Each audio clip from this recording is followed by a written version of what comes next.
Good morning everyone, I am Shwetambari Sharma from KMS fashion. आज हम NTA NET June 2020 home science के लिए managerial grid model करेंगे और साथ के साथ फ्योल्स प्रिंसिपल ऑफ मैनेजमेंट करेंगे। इसके अंदर हमने इसको अच्छे से डिस्क्राइब किया हुआ है ताकि और इजी वे बताया है कि आपको ये मेमोराइज रहे एक ही बार याद करने से भी। साथ के साथ हमने वीडियो के इस टॉपिक के बाद वीडियोस में इसके क्वेश्चंस भी लेके आए हैं, तो प्लीज़ अच्छे से ध्यान से देखिए और कैसे क्वेश्चंस आ सकते हैं ये भी आप जानिए। ज़्यादा से ज़्यादा वीडियो को शेयर कीजिए ताकि बाकी लोग भी इस चीज़ का फ़ायदा ले सकें। So let's start. अब हम बात शुरू करते हैं अपने मैनेजरल ग्रिड मॉडल के बारे में। मैनेजरल ग्रिड मॉडल जो है ये एक लीडरशिप मॉडल होता है और इसको डेवलप किया था रॉबर्ट आर ब्लेक और जेन मॉर्टन ने। इन्होंने आइडेंटिफाई की 5 डिफरेंट लीडरशिप स्टाइल्स को और जो बेस्ड किया इन्होंने वो कंसर्न था पीपल के लिए और प्रोडक्शन के लिए।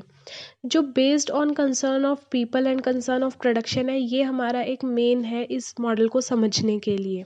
साथ के साथ इन्होंने optimal leadership in this model किस चीज़ पे बेस्ड थे? थ्योरी वाई पे। इसमें थ्योरी एक्स और थ्योरी वाई का जिक्र होगा, जो थ्योरीज है ह्यूमन वर्क मोटिवेशन और मैनेजमेंट की। साथ के साथ हमें ये भी देखना है कि इसके अंदर से जो क्वेश्चन आ सकता है, जनरेट हो सकता है, वो बेस्ड करेगा कि किसने इसको डेवलप किया था या इसके लीडरशिप कितने इसके लीडरशिप के स्टाइल्स थे कि 5 और किन चीज़ों पे बेस्ड है। तो पीपल पे और प्रोडक्शन पे ये थ्योरी है हमारी बेस्ड। अब हम बात करते हैं इसकी ग्रिड के बारे में। तो इसकी ग्रिड के बारे में समझने के लिए हमें इसको याद रखना है।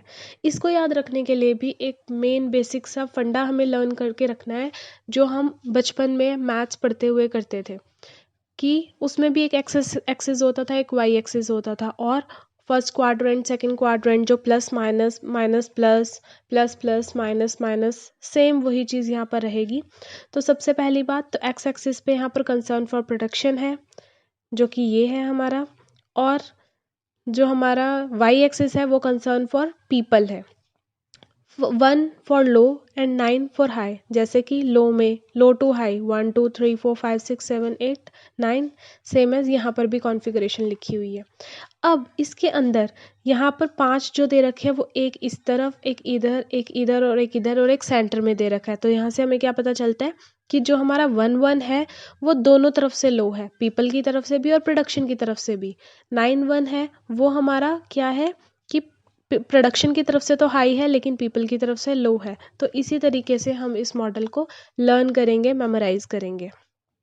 सबसे पहले बात करते हैं हम अपने स्टाइल 1-1 की।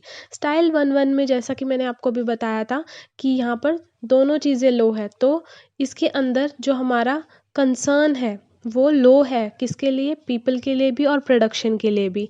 इसको इनडिफरेंट बोलते हैं और पहले इसको इम्प्रोवाइज्ड बोला जाता था। ये स्टाइल 1-1 है। इसके अंदर इवेड मतलब क्लेवरली एस्केप या इल्यूड एस्केप फ्रॉम समवन, कि जो भी पर्सन इस लेवल पे वर्क करता है, मैनेज करता है किसी चीज़ को, वो लेस इनोवेटिव डिसीजंस लेता है। उसके जो डिसीजंस होते हैं वो बिल्कुल भी इनोवेटिव नहीं होते और वो सिर्फ अपनी जॉब को धक्के से चला रहा होता है, क्योंकि ना ही तो जो मैनेजमेंट भी होती है वो भी ना तो जो, क्योंकि मैनेजमेंट पर्सन के लिए भी नहीं कंसर्न होती और प्रोडक्शन के लिए भी कंसर्न नहीं होती। बस एक जॉब है और उस पर कोई भी पर्सन वर्क कर रहा है, तो वो अपनी जॉब को बचाते हैं और ज़्यादा इन्वॉल्व नहीं होते, किसी भी मेन डिसीजन के अंदर इन्वॉल्व नहीं होते, किसी भी टास्क के अंदर इन्वॉल्व नहीं होते। ये हमारी स्टाइल 1-1। नेक्स्ट हम स्टाइल की बात करते हैं जो कि हमारी स्टाइल 1-9। स्टाइल 1-9 का मतलब है कि हमारा जो कंसर्न फॉर पीपल है वो तो है हमारा हाई 9, लेकिन जो कंसर्न फॉर प्रोडक्शन है वो है हमारा लो। तो ये एक एकोमोडेटिंग स्टेज है जिसको पहले कंट्री क्लब भी बोला जाता था। यील्ड का मतलब होता है पे करना और कंप्लाई का मतलब होता है अडेप्ट करना किसी को। तो यहाँ पर हाई कंसर्न है पीपल के लिए, इसका मतलब कि उस कंपनी के अंदर मैनेजमेंट क्या करती है? पीपल का बहुत ध्यान रखती है, जो अपने एम्प्लॉयज़ होते हैं उनका बहुत ज़्यादा ध्यान रखती है कि वो क्या किस तरीके से अपनी लाइफ को अच्छा बना सके, उनको प्रोडक्शन से इतना मतलब नहीं होता, प्रोडक्शन लो ही रहती है। वो ज़्यादा कंफर्ट कहाँ देते हैं, उनकी लाइवलीहुड को ज़्यादा अटेंशन देते हैं, उनकी सिक्योरिटी को और कंफर्ट को, और प्रोडक्टिव नहीं होते लेकिन फ्रेंडली होते हैं। इस स्टेज पे जो हमारी है स्टाइल 19। नेक्स्ट आता है हमारा स्टाइल 91। स्टाइल 91 का मतलब क्या है कि हमारी प्रोडक्शन तो हाई है लेकिन हमारा कंसर्न फॉर पीपल लो है। ये डिक्टेटरल है, मतलब डिक्टेटरशिप वाला है कि काम तो चाहिए लेकिन उस पर्सन जो काम कर रहा है उसके लिए कोई कंसर्न नहीं है। प्रीवियसली इसको प्रोड्यूस और पैरिश बोलते हैं in return. Pressure there employees, इसके अंदर वो जो मैनेजमेंट होती है वो अपने एम्प्लॉयज़ पे बहुत प्रेशर दे के रखती है। रूल्स और पनिशमेंट्स टू अचीव गोल, कि वो रूल्स इतने होते हैं और अगर आपने ये टास्क अकम्प्लिश नहीं किया तो ये पनिशमेंट, या फिर आपको लेट तक रुकना पड़ेगा, या आपकी सैलरी के अंदर इंक्रीमेंट नहीं होगा, सो एंड सो कुछ भी हो सकता है। और ये बेस्ड करती है एक्स थ्योरी, एक्स के बेसिस पे, जो मैंने आपको बताया था वर्क मोटिवेशन और मैनेजमेंट थ्योरी है, जो कि दी किसने है, मैकग्रेव ने। और ये यूज्ड की जाती थी क्राइसिस मैनेजमेंट में। क्राइसिस मैनेजमेंट यहाँ पर ये मतलब है कि जिस टाइम पे कंपनी में क्राइसिस आता है, जिस टाइम पे ये हमें पता है कि हम अब कंपनी में प्रोडक्शन नहीं हो रही, काम नहीं हो रहा, तो जो ऑर्गेनाइजेशन है वो प्रेशर करती है अपने एम्प्लॉयज़ पे कि वो ज़्यादा से ज़्यादा आउटपुट प्रोड्यूस करे, ज़्यादा से ज़्यादा प्रोडक्शन दे, ताकि वो कंपनी क्राइसिस से बाहर निकल जाए। नेक्स्ट हमारा स्टाइल है वो है हमारा 5-5 स्टाइल। 5-5 स्टाइल के अंदर ये सेंटर पॉइंट है हमारा, बिल्कुल मिड है। इसको मिडल ऑफ द रोड भी बोलते हैं, और पहले बोलते थे, और अब ये स्टेटस कोट है जिसको बोलते हैं बैलेंस और कॉम्प्रोमाइज़। इसका मतलब है कि प्रोडक्शन भी सही चल रही है और कंपनी जो है, मैनेजमेंट जो है, वो पीपल के लिए भी कंसर्न इक्वली है एज पर द प्रोडक्शन। तो ये बैलेंस होता है बिटवीन कंपनी गोल्स और वर्कर की नीड्स के बीच में, और इसमें ये कंसर्न करते हैं दोनों के लिए, और होप भी रखते हैं कि अचीव हो परफॉर्मेंस, इसीलिए वो पीपल को कंसर्न भी करते हैं। देन नेक्स्ट है हमारा स्टाइल 99। स्टाइल 99 कौन सा होता है, the sound previously termed contribute and committed, मतलब पीपल का कंसर्न भी हाई है इसके अंदर, और जो प्रोडक्शन है वो भी हाई है। इसमें टीम वर्क को एनकरेजमेंट मिलती है, कमिटमेंट्स को एनकरेजमेंट मिलती है, और employ themselves thinks themselves to be constructive part of the company। Employee ये नहीं सोचता कि वो इस कंपनी में कितने दिन तक है, क्या वो अच्छा कर रहा है, क्या आगे वो अच्छा कर पाएगा। वो उसको पता है कि कंपनी उसको हाई पे कर रही है, तो वो आउटपुट भी हाई देता है। तो मेन इम्पॉर्टेंट सा हमारा इस पूरे ग्राफ को समझने का ये था कि इसके अंदर 5 स्टाइल्स हैं, 5 लीडरशिप स्टाइल्स हैं, जो हमें क्वाड्रेंट्स के अकॉर्डिंग समझने हैं। हाई है, लो है, जिसके अंदर दोनों चीज़ें लो होगी तो ना कंसर्न होगा और पीपल के लिए, ना प्रोडक्शन के लिए। जहाँ पर कोई एक चीज़ हाई होगी वहाँ पर सिर्फ पीपल के लिए कंसर्न हाई है और प्रोडक्शन के लिए कम है। इसका मतलब प्रोडक्शन कैसे भी हो, लेकिन जो पर्सन है, एम्प्लॉई है, उसको बहुत अच्छी फैसिलिटीज़ दे दो। मिड के अंदर दोनों चीज़ें सही रहती है, 99 के अंदर दोनों चीज़ें हाई रहती है। तो इस तरह से ये है हमारा मैनेजमेंट का ग्रिड।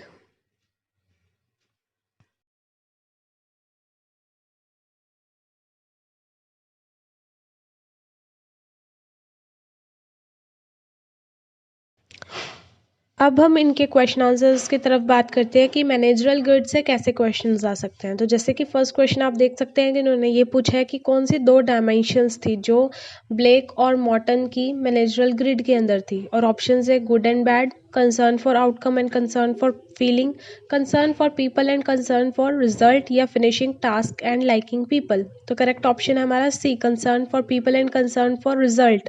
अब यहाँ पर कईयों का क्वेश्चन आएगा कि कंसर्न फॉर पीपल तो था लेकिन कंसर्न फॉर रिजल्ट नहीं था, कंसर्न फॉर प्रोडक्शन था। तो प्रोडक्शन से हमारा रिजल्ट का ही आउटकम आता है। इसलिए ये कंसर्न फॉर पीपल और concern for production as well as result रहेगा। नेक्स्ट क्वेश्चन है, इसके अंदर ये इन्होंने क्वेश्चन पूछा है कि मैनेजरल ग्रिड के अंदर इम्पोवराइज्ड मैनेजमेंट कौन सी थी। तो ऑप्शंस दे रखे हैं 91, 55, 99 या 11। तो अगर हम याद करेंगे कि हमारी जो सबसे पहली थी स्टाइल हमारा 11 था, वो था इनडिफरेंस और इम्प्रोवाइज्ड स्टाइल, ठीक है, जिसके अंदर हमारा लो ही तो था कंसर्न ऑफ पीपल और लो ही था हमारा कंसर्न ऑफ प्रोडक्शन। सो इसलिए इसका आंसर आ जाएगा हमारा डी। नेक्स्ट क्वेश्चन उन्होंने दे रखा है, इसके अंदर इन्होंने ये पूछा है कि टीम मैनेजमेंट किसका था। टीम मैनेजमेंट उन्होंने कौन से ग्रिड को बोला था, 91, 55, 99 या 11। तो टीम मैनेजमेंट उन्होंने किसको कहा था कि टीम मैनेजमेंट के अंदर क्या होगा, 99, मतलब कि अच्छा उन्होंने कंसर्न दिया था प्रोडक्शन को और अच्छा ही कंसर्न, हाई कंसर्न दिया था उन्होंने पीपल को। तो वो साउंड था, मतलब उसमें कंट्रीब्यूट भी था, कंट्रीब्यूशन भी था और कमिटमेंट भी थी, ठीक है, ताकि कंस्ट्रक्टिव बने कंपनी। नेक्स्ट क्वेश्चन है हमारा, managerial grade when a manager has a high concern for production but a low concern for people. High concern तो रहा उसका प्रोडक्शन के लिए, लेकिन पीपल के लिए लो कंसर्न रहा।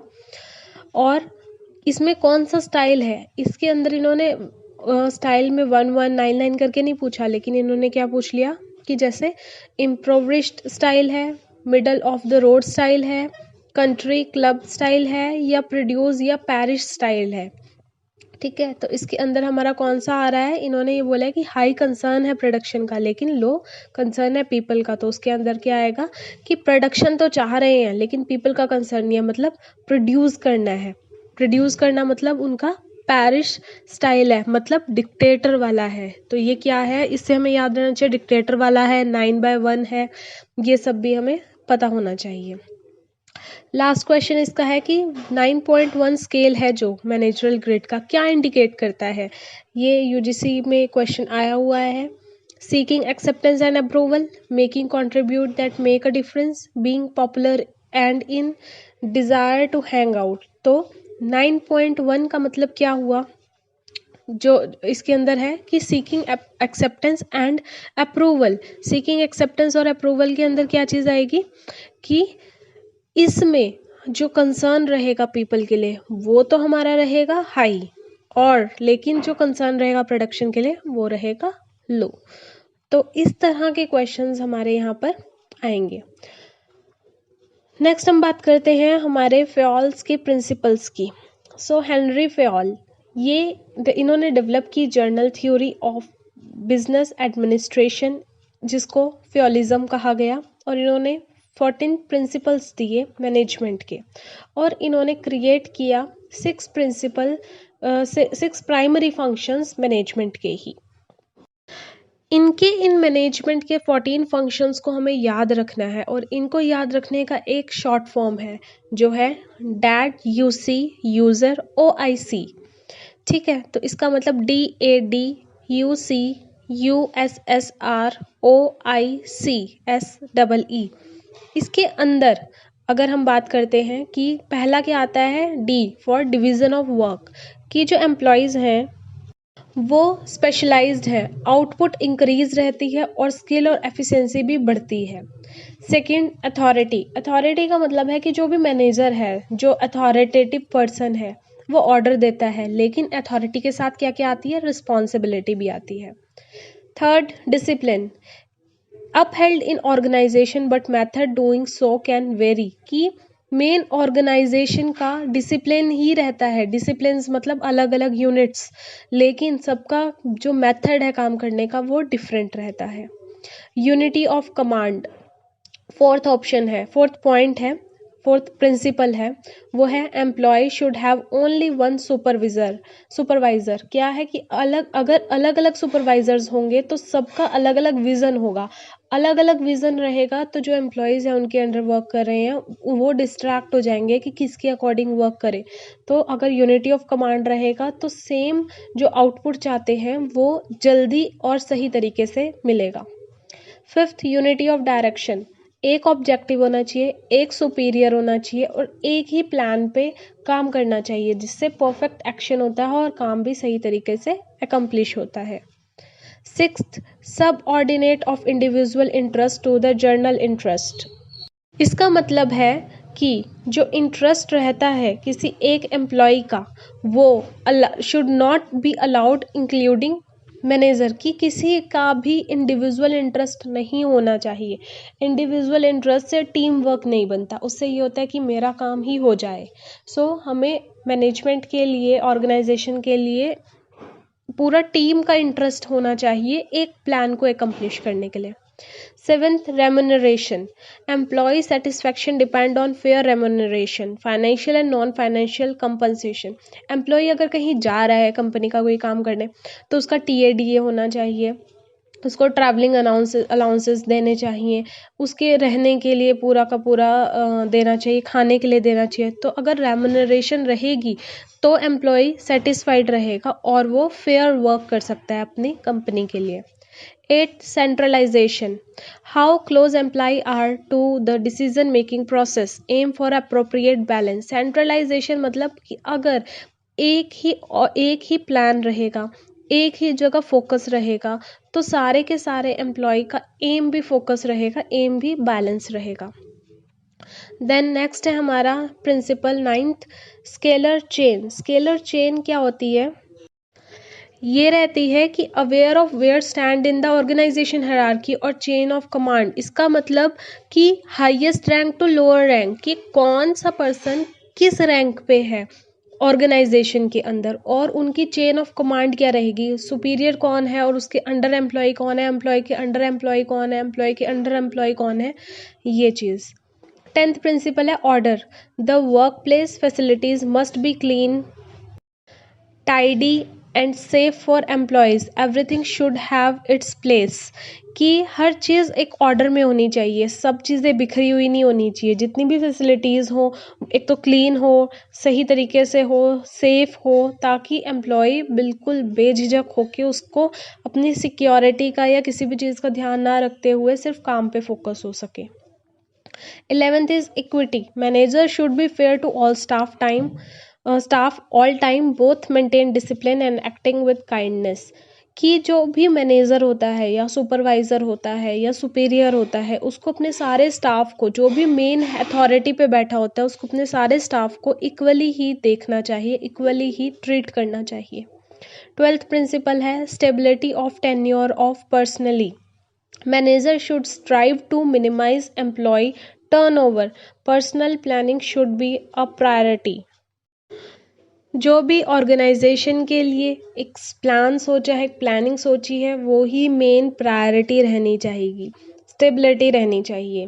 थर्ड हमारा प्रिंसिपल है initiative. Employ should be given the necessary level of freedom to create and carry out plans. Restrictions उतनी नहीं होनी चाहिए, रिस्ट्रिक्शंस होनी चाहिए, अप्रोप्रिएट होनी चाहिए, लेकिन एक्ट ऑफ वर्क में थोड़ी फ्रीडम रहनी चाहिए, थोड़ा इनिशिएटिव देना चाहिए, और ताकि कोई एम्प्लॉय अगर कोई अच्छा काम करता है उसको अप्रिसिएशन मिलनी चाहिए और उनको फ्रीडम भी मिलनी चाहिए कि हाँ इस एरिया का वर्क आपने खुद करना है। और लास्ट 14th जो प्रिंसिपल है वो है union there is strength, esprit de corps. मतलब organisation should strive to promote team spirit and unity, कि किस तरह से सारी टीम वर्क एक यूनाइट होता है, एक हार्मनी क्रिएट करता है एम्प्लॉयज़ के बीच और प्रमोट करता है टीम वर्क को, टीम स्पिरिट को। तो ये थे हमारे 14 principles of Fayol of management. Fayol ने जो दिए थे मैनेजमेंट के, तो इसको आप मेमोराइज कर सकते हैं इजी वे से जो हमने यहाँ बताया है with that you see user OIC के द्वारा। और इससे रिलेटेड ही यहाँ पर क्वेश्चंस भी आएंगे, जैसे कि लास्ट क्वेश्चन भी आया था फ्योल्स के प्रिंसिपल से रिलेटेड ही। लास्ट जो प्रिंसिपल है यही पूछा था कि यूनियन देयर इज स्ट्रेंथ किस प्रिंसिपल में है, और 4 ऑप्शंस दे दिए गए थे और हमें बताना था स्प्रेड द कॉप के अंदर है। या फिर एक ये क्वेश्चन आ जा सकता है कि कौन सा फीचर नहीं है फॉर्म करता 14 प्रिंसिपल्स में से, तो ऑप्शंस इन्होंने दे रखे हैं spirit de corps, initiative, order या इंडिविजुअलिज्म। तो हमें पता है इंडिविजुअलिज्म नहीं है यहाँ पर। सो इस तरह के क्वेश्चंस फॉर्म हो सकते हैं। So please stay tune with KMS fashion. हमारे KMS फैशन के जो टेलीग्राम पे ग्रुप है उसको ज्वाइन कीजिए। हम पेड नोट्स भी प्रोवाइड कर रहे हैं, तो आप वो भी ले सकते हैं for NTA UGC net for June 2020 के लिए। प्लीज़ लाइक कीजिए, शेयर कीजिए, सब्सक्राइब कीजिए और कमेंट कीजिए KMS फैशन पे। Till then good bye, have a nice day.